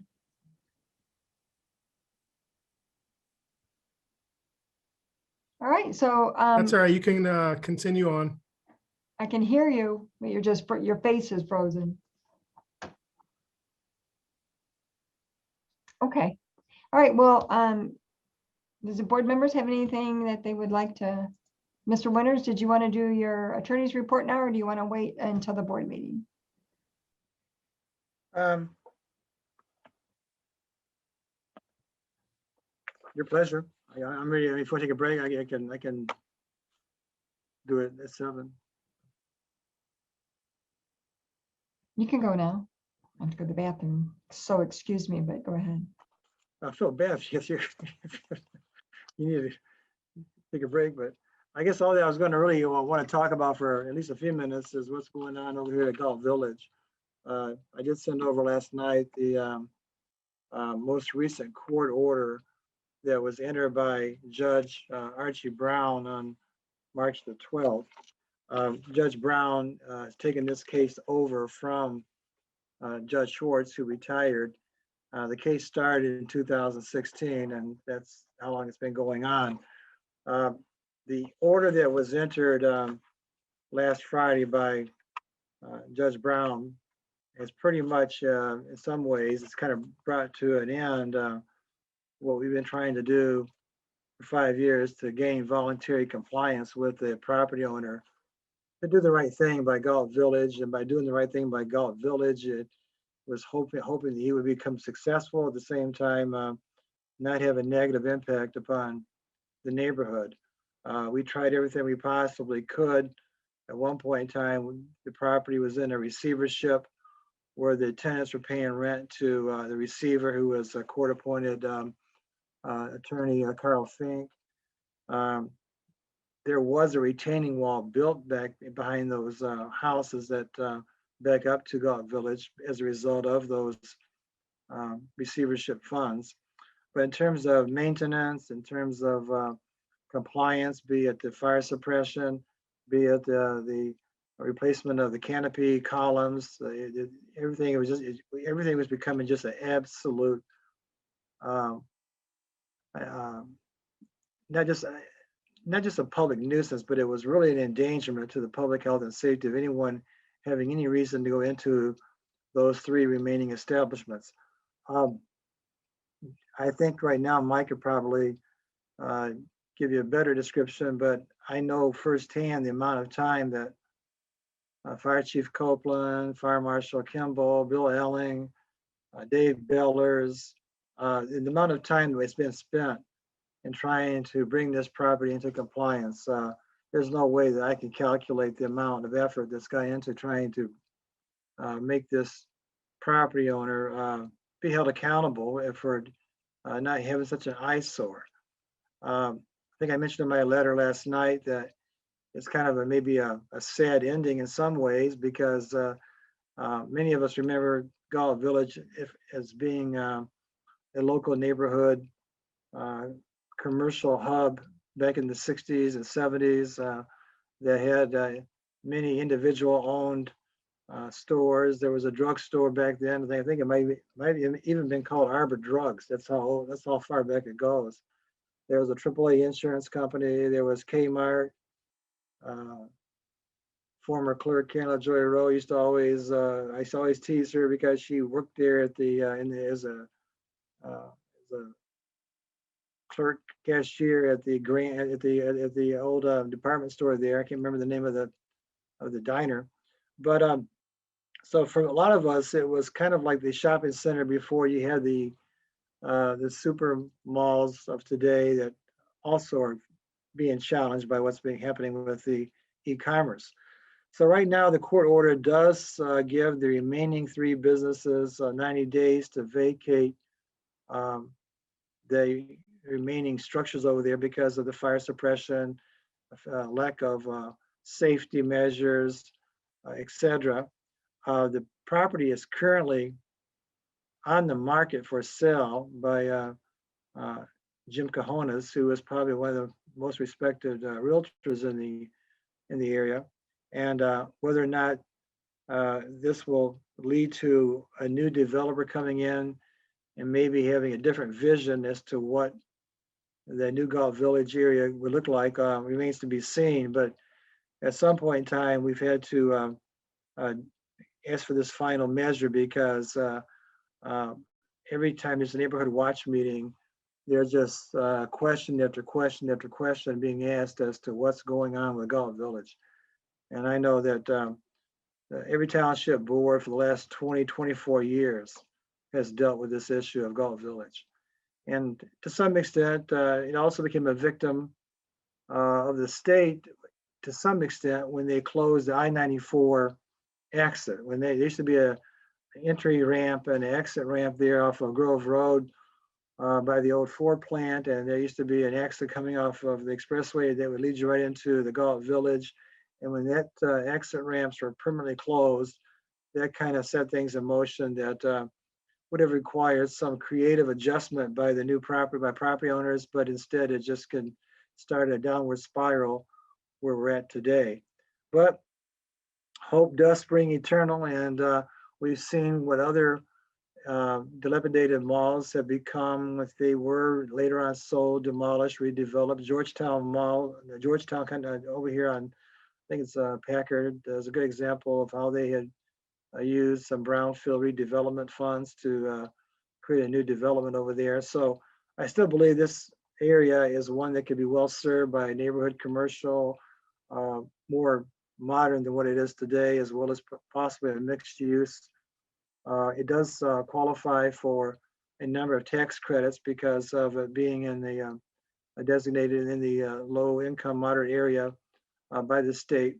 And so there is opportunity for someone fresh to come in and do something if the property is sold. And we've also told every person that's inquired about this that the Washtenaw County Brownfield Redevelopment Authority in the township would be more than willing to sit down and work with that developer if they bring a vision forward that actually would meet the expectations and objectives of the township. But in any event, this order was entered on March the 12th, and Denny has been doing a very detailed update, and you'll probably get that tomorrow.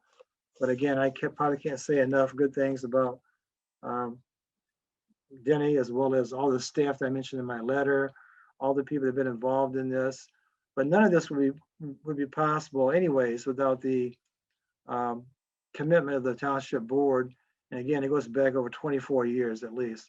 The previous boards have always stood tall, trying to do what they can to help this part of the township. And again, this is an out-of-state owner that's got no local ties to this area. And maybe we'll get somebody that through a sale that can do something better, because it does. When Farmer Jack's was there, we were always told it was one of their top grocery stores in terms of volume, in terms of revenues. And so I think Kmart was very, very successful there too. So Grants, I think it might have been the one name I was trying to think of a minute ago.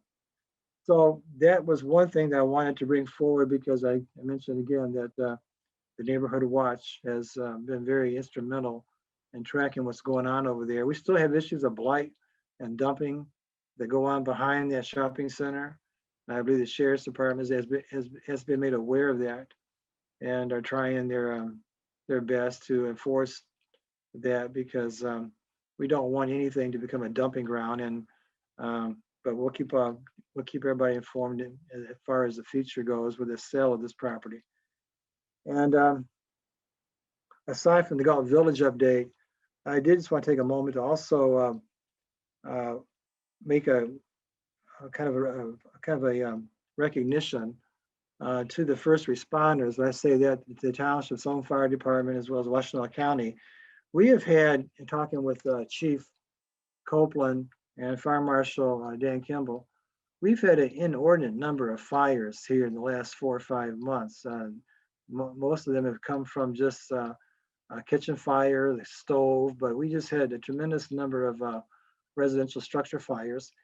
And in going through these reports and reading these reports, one thing is very, very obvious is that there is a tremendous amount of cooperation between all the fire departments. Almost in every one of these fires, you'll have the city of Ypsi show up, Superior Township show up, Pittsfield Township, and you can sort of see that the synergy are coming together as to how quickly these fires are brought under control by the real cooperative efforts of the mutual aid. And I give a lot of that credit to Fire Chief Eric Copeland, who has been really pushing very hard from the day one to really have more of a cooperative approach, or more of a regional approach, a Eastern Washtenaw County approach to how we handle fires. And when you see these reports, usually the township lieutenant or captain on site is the one in charge of directing the other fire departments as to what their duties are. But I believe it's worked out beautifully in terms of saving lives and in saving property. I believe the Washtenaw County as Sheriff's Department has been extremely a valuable partner in responding to these fires as well. DTE is very involved in these, as well as YCUA and terminating power, etc. I just think it takes a moment. If you see these reports, sometimes you just don't, you have to take a moment and just kind of dig deeper, because to me, there's nothing more devastating to a family than to have a fire and to lose your belongings, and to escape with your life is precious, but at the same time, to lose your pictures and your belongings and everything, and dealing with insurance companies, that's not a very easy task, especially during this COVID environment. So I just want to give a special recognition to the township's fire department, the Washtenaw County Sheriff's Department, all those who respond to these moments of tragedies in our community, and at least also recognize the real cooperation of all the area fire departments. And likewise, the township's fire department reciprocates the fires in those communities too. So it's just a two-way street. But again, I think the leadership of Fire Chief Copeland has been invaluable in making this come a reality in terms of seeing this a tremendous amount of area cooperation. I think he's an example how other areas of intergovernmental agencies can work together on common problems, because the fire department, I believe, is really has a model that I think really was one that works extremely well, and it's one that we should recognize. So that's it. Thank you, Mr. Winter. That sounds like a millage point of pride. You're right. All right, so we'll take a break until the 7 o'clock. Unless, are there any other comments?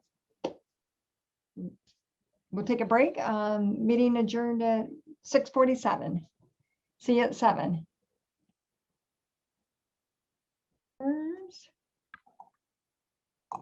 If they would just give their name and state that they're located in Ypsilanti Township for the meeting. So Trustee Eldridge, Treasurer Eldridge.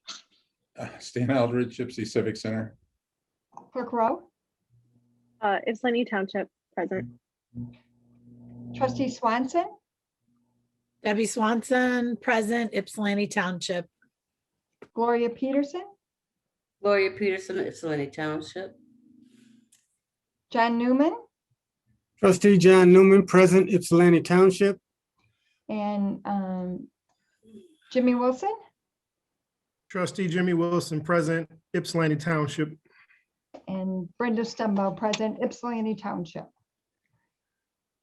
The first item on the agenda are public comments. You have 3 minutes to speak on public comments, and you can also speak on the agenda item. Are there any public comments? I see one hand. Alicia? Hi, I just want to say, in a moment of impressive unity, Ypsi Township voters approved recreational marijuana. Every precinct from Holmes Road, West Willow to Green Farms voted yes. As in public service, we have a duty and loyalty to people we serve, and delaying Ypsi Township from entering into the market is hurting our first mover advantage and revenue. Lost revenue hurts our people and our kids. Recreational marijuana, unlike medical cannabis, has a 10% excise tax and a 6% sales tax attached to it. Excise tax revenue goes to local governments and helps fund schools and roads. The Senate Fiscal Agency projected recreational marijuana would rack up $150 million in sales and excise taxes for this year. Next year, we could see tax revenues reach $262 million. The opportunity cost is too high to not move quickly on this. It is well documented and no secret that the township court is funded by traffic fines and costs. COVID dramatically hurt that funding and it's not sustainable. Using that funding structure pits police against the community where tickets they write become more important over their safety and the safety of our residents. When the traffic fine and costs aren't generating enough money, money then comes out of our Ypsi Township General Fund to fund our court. Alternatives to revenue should be a top priority. Recreational marijuana tax revenue can promote growth and enhance equity in our township if we get moving and don't wait another year. Dragging our feet on this when looking at the big picture is a slap in the face to first responders, residents, and people harmed by marijuana prohibition, and quite frankly, employees in the court and township offices that have had to worry about their jobs. Last and not least, the social equity piece to recreational marijuana can and should be determined by the people adversely impacted by marijuana prohibition. We have a chance here to uplift the communities harmed and denied equal opportunities and access to safety in our township. Archaic viewpoints around marijuana shouldn't be taking front and center, while people's rights to benefiting from the legalization sit backstage. We've asked for more time, we've taken a lot of time already, and 1 more year is unacceptable and irresponsible and harmful and shows laziness on behalf of planners when other areas have made this a priority and have gotten this done much faster. I want to thank Trustee Jimmy Wilson and Heather Rowe for voting no initially on prolonging the time on this and for listening to the people you serve. Reality is people don't always come to these meetings. We put our faith in our leaders and we played footsie around this topic for too long. Seeing this dilly-dallying from our township is disappointing and we need to do something right. We need to move forward and show people in our township that they matter, and 1 more year on this is unacceptable. I'd like to use the remainder of my time for us to silently reflect on the people harmed by marijuana prohibition in our township. Thank you.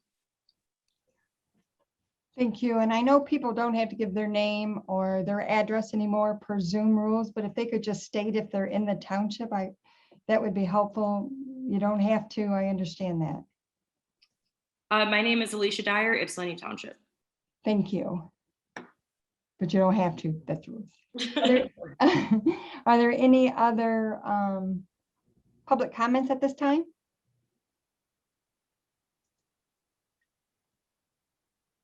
No. All right.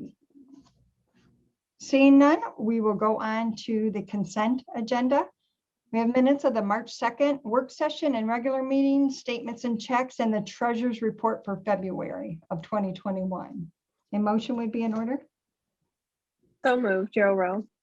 Support. Motion Gerald Rowe, support Eldridge. Is there questions or comments? Hearing none, all in favor? Aye. Aye. Opposed?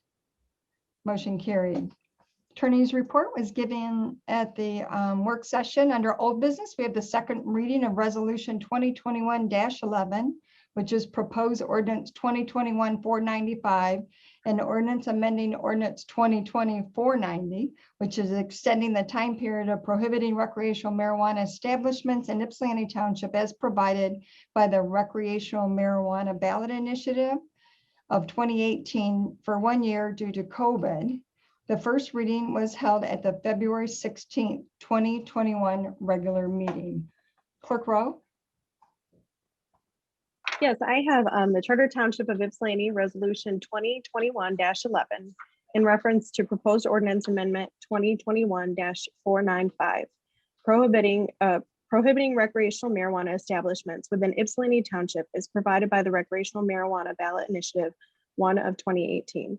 Whereas at the regular meeting of the Ypsilanti Township Board of Trustees held on June 16, 2020, the Township Board adopted ordinance number 2020-490, which prohibited recreational marijuana establishments within Ypsilanti Township as provided by the Recreational Marijuana Ballot Initiative 1 of 2018.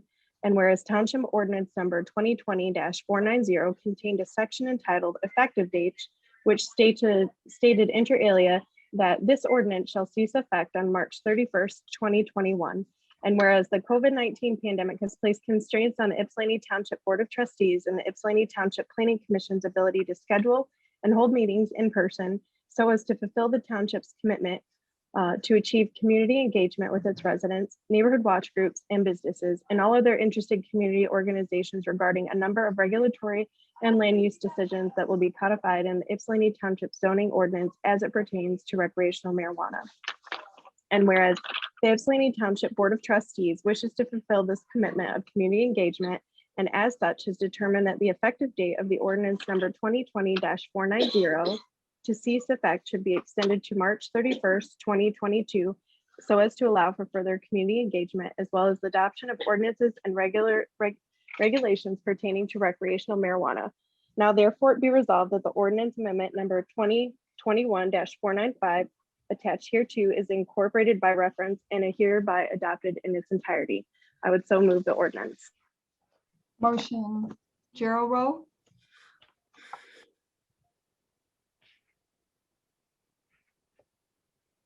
Motion, Gerald Rowe. They need a, yes, I would so move the, Yeah, you did. You need a second to proceed with discussion.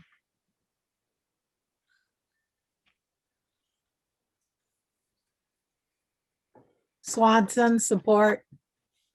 We have a motion and support. Are there other questions or comments and discussion? I know we discussed it at length in the work session.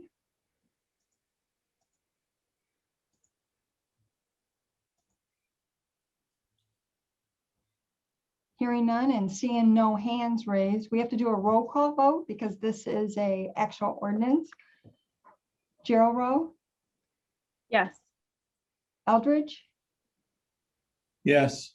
Peterson, Yes. Swanson, Yes.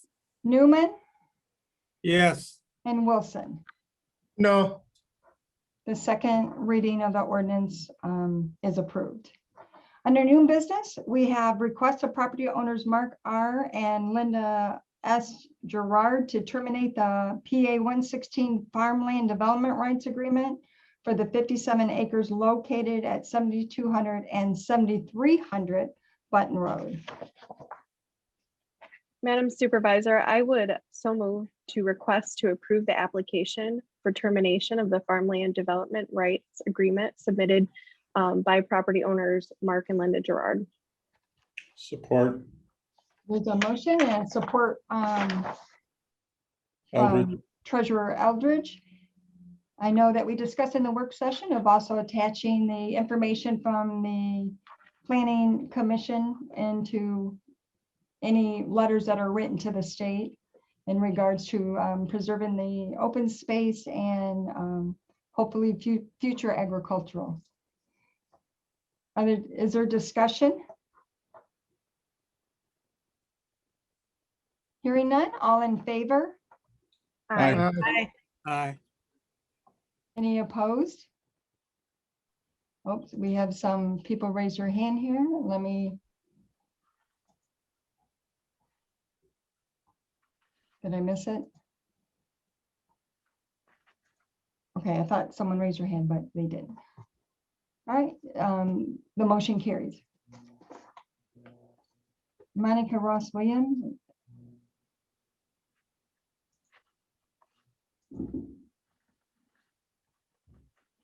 All right, I'm seeing people raise their hand and then come down, so I'm not sure what's occurring. I apologize. So we had a motion of support and we all voted in favor, is that correct? Number 2 is a resolution 2021-12 approving contract with the Michigan Department of Transportation for additional work on US 12 and M17. Clerk Gerald Rowe. Yes, I have Charter Township of Ypsilanti Resolution number 2021-12 approving the contract with Michigan Department of Transportation for additional work on US 12 and M17. Clerk Heather Darrell Rowe offered the following resolution and moved it for its adoption. Be it resolved that MDOT contract number 21-5085, control section M81063, job number 205-493 by and between the Michigan Department of Transportation and the Charter Township of Ypsilanti is hereby accepted. I would so move the resolution. Support Peterson. Motion Gerald Rowe, support Peterson. Is there discussion? This is for the, we discussed it in the work session, the $8 million grant that was received from MDOT. State Representative Peterson was able to help us get this, and it will make the safety improvements as well as beautification. And on US 12, which is right by West Willow, and then M17 is the E-course side. So it'll be safer, it'll be well lit, and it'll have pathways and signage and mast arms, and it will occur this year. It is out for bid right now, so we'll keep everyone updated as that proceeds. We have a motion support. All in favor? Aye. Aye. Opposed? Motion carries. Number 3 is request to approve the 7th Amendment to the Crystal Ponds Master Deed. So moved, Gerald Rowe. Support Wilson. We have a motion by Gerald Rowe, support by Wilson, to approve the 7th Amendment to Crystal Ponds Master Deed. Is there questions or comments? Attorney Winters, is this in proper form? Yes, and as I indicated during the work session, I see Jason's on the Zoom meeting. It's basically to, it's a housekeeping matter. The developers extended, I think, certain triplex units to be a larger, maybe for a kitchen. And anyways, they have to match up the master deed with what was approved by the township in previous months in regards to making those type of changes. Does not increase the number of units in the development, but it is a housekeeping matter that has to be attended to this evening by approving the amendment to the master deed. Thank you. Any questions or comments? Hearing none, all in favor? Aye. Aye. Opposed? Motion carries. The next item 4 is the request to approve the repairs to fire engine 14-7 in the amount of $10,195.92. Budget in line item 206-206-000-863004. So moved, Eldridge. Support Peterson. So motion by Eldridge, supported by Peterson, to approve the repairs for the fire engine. Questions or comments? Hearing none, all in favor? Aye. Aye. Aye. Opposed? Motion carries. Number 5 is a request to approve professional engineering design services with OHM for Ford Boulevard sidewalk improvements in the amount of $19,900, which is budgeted in line item 212-212-000-818-000-006. I apologize. So move Peterson. Motion Peterson, Support Gerald Rowe. support Gerald Rowe. Are there questions and comments on this? This is to have ADA compliant sidewalks on Ford Boulevard and Clark Road, Harris Road, Holmes Road. And this is part of our litigation that we had a couple of years ago, and we're working with the road commission to get all of these ADA compliant and improve the walkability in that area as well. So any questions or comments?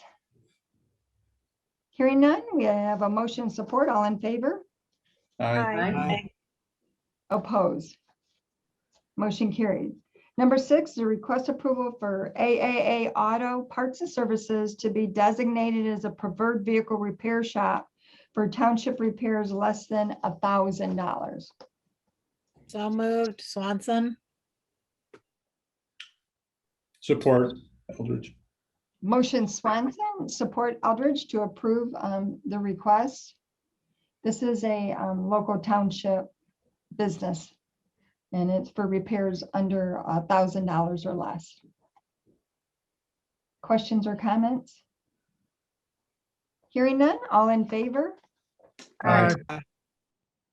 Opposed? Motion carried.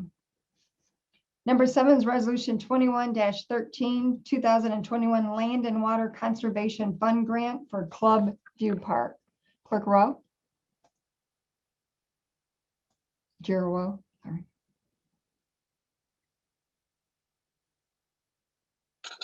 I'm sorry about that, Supervisor Stondo. Let's see. Deputy Stanfield, would you mind screen sharing that resolution for me, the Land and Water Conservation Fund Grant? My apologies for not doing that for the other ones, so you guys had to look at me. No problem.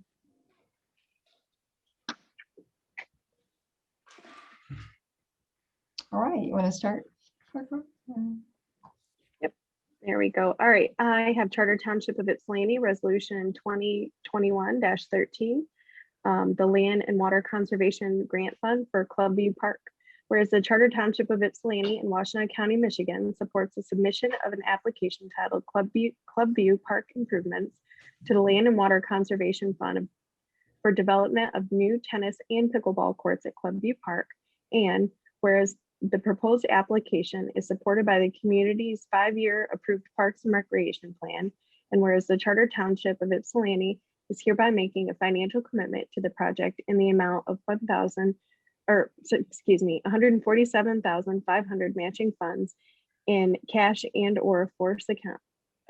And now therefore it be resolved that the Charter Township of Ypsilanti hereby authorizes submission of a Land and Water Conservation Fund application for $147,500 and further resolves to make available its financial obligation amount of $147,500 of a total of $295,000 project costs during the 2022 to 2023 fiscal year.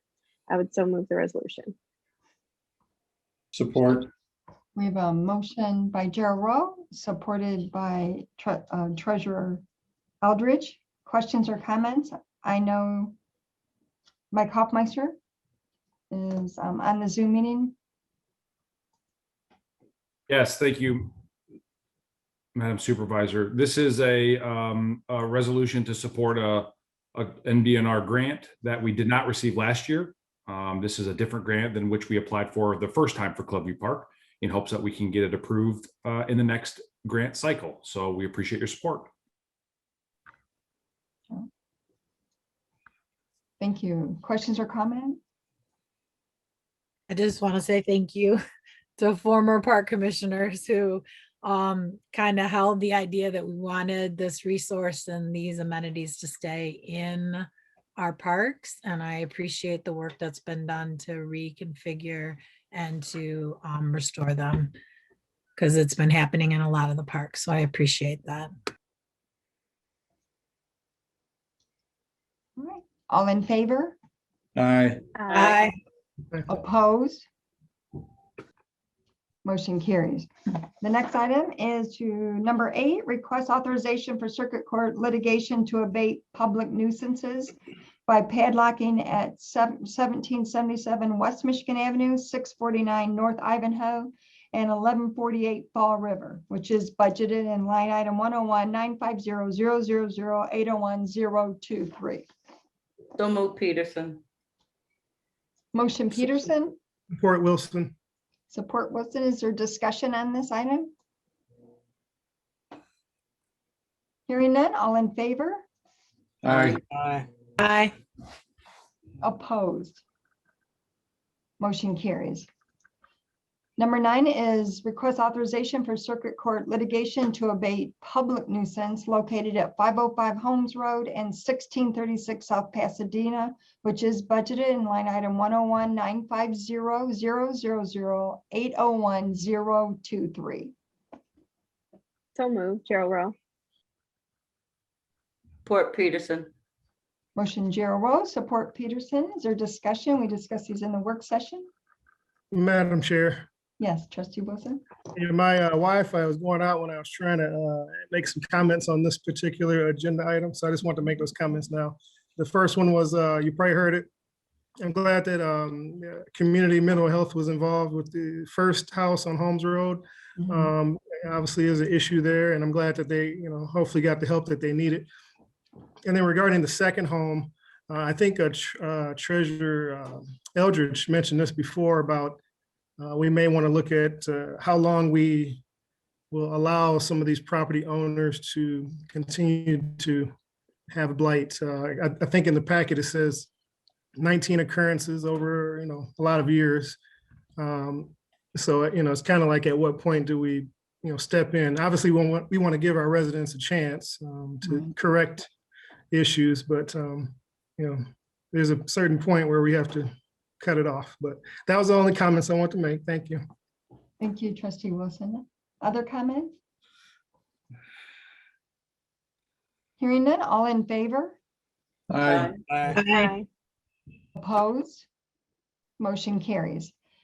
Under authorization bids, we have just the request to seek sealed bids for Loon Feather Point Park renovations project, and that will be brought back. So moved, Swanson. Support. Rowe. We have a motion and support. Questions or comments? All in favor? Aye. Aye. Opposed? Motion carries. There were no other board member updates at the work session, so a motion to adjourn would be in order. So moved, Joe Rowe. Motion Support Giro Peterson. Rowe. Support Wilson, was that correct? Support Peterson. I'm sorry, support Peterson. All in favor? Aye. Aye. Opposed? Motion carries. Thank you. The meeting adjourned at 7:24. Thank you all. Good night. Thank you.